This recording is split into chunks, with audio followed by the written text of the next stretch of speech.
welcome back to your weekly live update. We have a lot of news we're going to cover today, so be sure to stick around. I've been digging into that Double Up program I told you about recently, and I have found participating locations in every single state I have researched so far, even in the states that said that they didn't have a Double Up program, because there are so many different programs doing this. We've also found locations that will double your WIC Farmers Market vouchers, as well as those Senior Farmers Market Nutrition Program benefits. And if you're not familiar with those programs, be sure to check out the link that I'm posting along with this video, because we have a lot of information about that on our website. But basically, both of those programs will give you free vouchers that you can exchange for free food at your local farmers market. The WIC program serves children under the age of 5, as well as pregnant and postpartum women, while the SFMNP serves seniors ages 60 and over. And you can get these free vouchers from these programs, and then if you take them to the Double Up location, you can get twice as much food as you would pay for. It's a great way to get more food and hopefully help make up for some of that lost emergency allotment money that we're missing out on now. All right. In other news, I found out this week that Molina Medicaid coverage includes free online urgent care access, which is phenomenal. If you have a Medicaid plan through Molina Healthcare, you should be able to access doctors 24/7 through Teladoc. This is actually the same telehealth service that is offered through the Low Income Relief Custom Care Ultima plan. So I've used the same service myself and I love it. I highly recommend it. So again, that is only valid if your Medicaid coverage is offered by Molina Healthcare. And we have more information about that on the website as well. So I'm just going to put all of the links to these things in that one link that I'm posting, just so that you understand what's going on. All right, and with that, let's get into the local news. We found some awesome stuff this week, from $15,000 grants to low-income home buyer programs and more. There's lots of goodies in here today. In Alabama, Mobile has announced a new homeownership program called Homeownership Provides Equity, or HOPE. This program will help Mobile County residents who receive Section 8 get the chance to own their own homes. Basically, the city is going to provide a mortgage for a new home on an empty lot in one of the city's neighborhoods. Residents will then use their Section 8 vouchers to pay the mortgage to the city. And once the mortgage is paid off, it's theirs to keep. There will be no down payments required, but residents will be able to use a down payment assistance grant to help pay down the mortgage when they buy it. So the mortgage will carry a 2% interest rate, which is far lower than the market rate right now. And with the voucher, the resident will not pay more than 30% of their income toward that mortgage. Anyone in Mobile County who receives Section 8 can apply for this program, but only 75 homes are expected to be built over the next 3 years.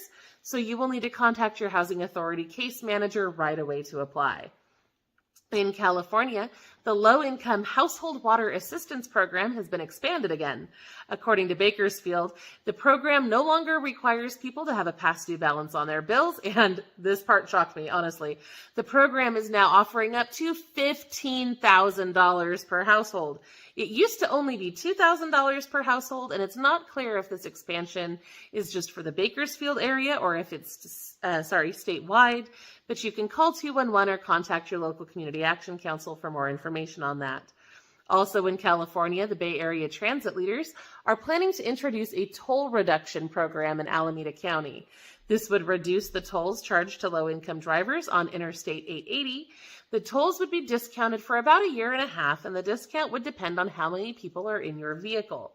If there's one person in your vehicle, it's a 50% discount. If there's 2 people, it's 75%. And if there's 3 or more occupants in the vehicle, there will be no toll assessed at all. In order to qualify, you will need to earn 200% of the federal poverty level or less, which is about $60,000 a year for a family of 4. Also in California, a new low-income housing complex opened in Palm Springs that provides housing for seniors and for people who have previously been homeless. The property is called Cathedral Palms, and it has 224 affordable units for low-income seniors who are at least 55 years old. And of those, 68 units are set aside for those who were previously homeless. In Colorado, a new bill has been introduced that would cap income requirements for renters. This new bill would make it so that landlords cannot require you to make more than twice the amount of rent. Many landlords currently require people to make 3 times the rent, which is insane, and leaves many low-income people unable to find housing. For example, the average rent for a one-bedroom apartment in Denver is about $1,720 right now, which means that someone has to make about $62,000 a year in order to rent that apartment, and a lot of people just don't make that much, and this is a huge problem. So this is something that I'm hoping will start to take off in other states as well. I really loved this quote from Bill's sponsor, Senator Faith Winter, who said, quote, "It would be great if none of us paid more than 30% of our income on housing, but that's not reality. That's not where wages are. That's not where housing is. And so when wages and housing are not matched up, something has to be done," end quote. And I completely agree with that, so I'm very grateful that Senator Winter is taking action on this. In Georgia, a program called Reloom is helping refugees, low-income residents, and unhoused people in Decatur. This program provides a paid on-site job training program with complete healthcare coverage and more. The workers repurpose old uniforms and other textiles into hand-woven products like laptop bags, rugs, pillows, pet accessories, and more. Also in Georgia, the city of Savannah is working toward converting the old Coastal Empire Fairgrounds property into an affordable housing apartment complex for seniors. The development is still in its early stages, but interested seniors should follow the city government's pages to learn more about when the complex will be accepting applications. A lot of these things happen very quickly, so make sure you follow along for those updates.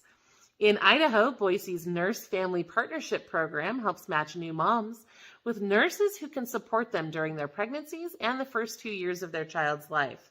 The nurse spends up to about an hour a week in the family's home, answering questions, coordinating services, and providing other assistance. In Illinois, Ameren, Illinois customers, I hope I'm saying that right, Ameren, Illinois, I know, customers can be able to get a free Google Nest thermostat when you order it from the Ameren Marketplace before April 26th, but you have to act fast. We've also put together a list of all the organizations that can help you pay your electric bill in Illinois, and you can get that list on our website. In Indiana, a new bill will increase the income limits for the TANF program over the next few years. TANF provides cash assistance to low-income families. The bill will also increase the amount of assistance available and will make pregnant women eligible to receive those benefits. However, the first of these increases will not take effect until July 2025, so that's a little bit of a bummer. But the bill has passed the state legislature and is now waiting for the governor's signature to become official. In Kentucky, we've added a post on our website about the Kentucky Double Dollars program. If you get SNAP benefits, you absolutely need to check that out, again, with the link that I'm publishing with this video. In Maine, the Farm Fresh Rewards program is undergoing major changes. If you have paper vouchers from this program, you have to use them by April 31st or they will be invalid. That's because the new point of sale discount system is taking effect May 1st. It's going to be much easier to use, and we have more information about that on our website. In Maryland, we've also got a list of double-up providers on our website for that state now. And in Minnesota, the Brainerd Dispatch has reported that the USDA has funding available to help low-income residents purchase homes in rural areas. The Direct Home Loan Program provides incredible financing terms. You do not need a down payment, and your interest rate could be as low as 1%. This is an incredible opportunity if you're interested in buying a rural home. The USDA typically defines rural as an area with 35,000 people or less, and they have also have funding available for people who need help with repairs, such as roof repairs, plumbing repairs, furnace replacements, and more. You will need to contact your USDA Rural Development Housing Specialist in your area for more information on that. In Missouri, Jerusalem Farm is providing home repair services for Northeast residents. Their latest program is called Empower the Northeast and provides solar panels to low-income homeowners at no cost. The program expects to help 20 households later this year. Be sure to contact them for details. In New Hampshire, the state just announced additional LIHEAP funding would be available for the 4 agencies that are distributing the most. The last day to apply for assistance is April 30th, but there is still funding available. So if you live in New Hampshire and you need help with your utilities, please contact your local community action council right away to get in on that. In North Carolina, Mitchell County Animal Rescue has launched a new Feeding Pets project that will provide free pet food for low-income families, especially veterans and seniors on fixed incomes. If you live in this area and you need pet food assistance, please call the rescue at 828-765-6952, and they should be able to help you out. Also in North Carolina, Duke Energy and the city of Charlotte are planning to invest more than $5 million to improve the energy efficiency of low-income housing. The pilot program will begin in Mecklenburg, Guilford, and Forsyth counties, and you'll need to contact Duke Energy for details. Also in North Carolina, Governor Cooper has proposed spending $160 million on affordable housing.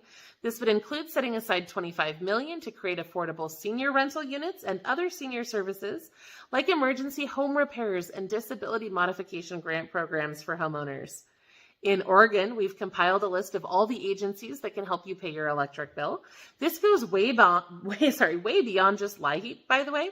We have found churches and charities and all sorts of programs that can help you if you're in a crisis, and you can get that list on our website as well. In Rhode Island, officials broke ground for a new low-income housing unit in East Providence this week. The new unit will include 16 one- and two-bedroom apartments, including 3 that are specifically set aside for youth who are transitioning out of foster care, which is awesome. The new unit will be called the Residences at Riverside Square, and the units are expected to be available in early 2024, but they will most likely be taking applications before then, so make sure you follow that organization for updates if you are interested. We also have a lot of news for Washington State today. First, the Seattle Human Services Department has announced open enrollment for the Senior Farmers Market Nutrition Program. This program gives seniors $80 in free farmers market produce every year, and they expect to provide those cards to more than 10,000 eligible seniors, so please claim yours right away. Several bills in Washington are also aimed at helping low-income residents, and they have recently passed. HB 1784 is designed to provide hunger relief by funding food banks, supporting senior meals, and more. This has passed the state legislature and is now waiting for the governor's signature. Another bill, HB 1355, gives low-income seniors and people with disabilities more help with their property taxes, which helps these people stay in their homes as property taxes rise, so that is awesome. In West Virginia, the Department of Health and Human Services has announced that LEAP applications will open on April 24th and close on April 28th. This is the LIHEAP program in this area. That only gives you 4 days to apply for this assistance, so you need to mark your calendars. You can apply at your local DHHR, Community Action Agency, or senior center that is operated by the Area Agency on Aging. There is also an application online at wvpath.wv.gov. That's all the information I have for you today. I'll be back next week with another live update.